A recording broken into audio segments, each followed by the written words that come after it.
It's now time for Trivia Tracks with yours truly, Price Robertson.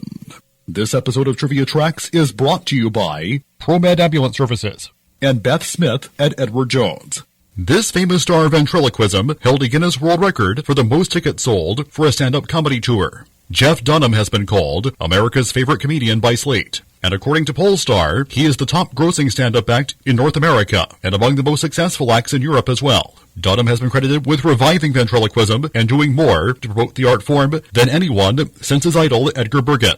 Born in Dallas on April 18, 1962, Dunham, at 3 months old, was adopted by a real estate appraiser and his homemaker wife. At age 8, he took up ventriloquism when his parents gave him a Mortimer Snur dummy for Christmas and an accompanying how-to album. The next day, he checked out a how-to book on ventriloquism from the library and explained in 2011 that he still had it, remarking that he was a thief in the 3rd grade. By the 4th grade, Dunham decided he wanted to be a professional ventriloquist. He began performing for audiences as a teenager. By his middle school years, he was performing at banquets attended by local celebrities such as Dallas Cowboys quarterback Roger Staubach, having developed a style of lampooning those he performed for, using the puppets to say things too risque for him to say without them. His TV debut came in 1976, when the still prepubescent performer caught the attention of Dallas reporters like Bill O'Reilly, long before he became a cable news star who interviewed Dunham for a local news story. Within 10 years, Dunham's career took off, landing featured spots opening for Bob Hope and George Burns. When he first arrived in Los Angeles, his act bombed.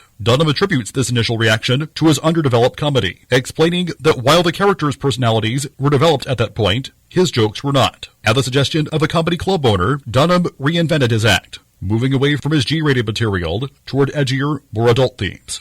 During one of his 4 appearances on The Tonight Show, Jeff Dunham appeared with one of his dummies, the crotchety, sweater-clad curmudgeon Walter.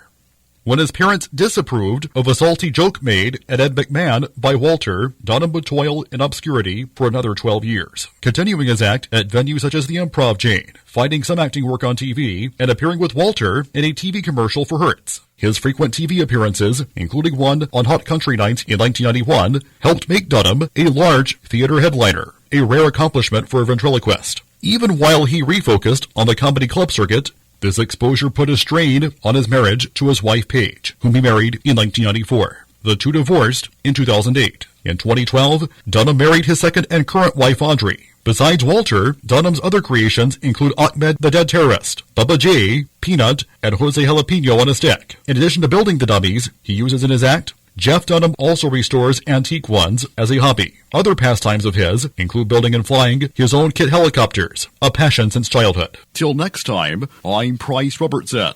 Amazed by today's trivia? Then join me for Trivia Tracks weekdays at 6:45 on Everybody's Country Y95.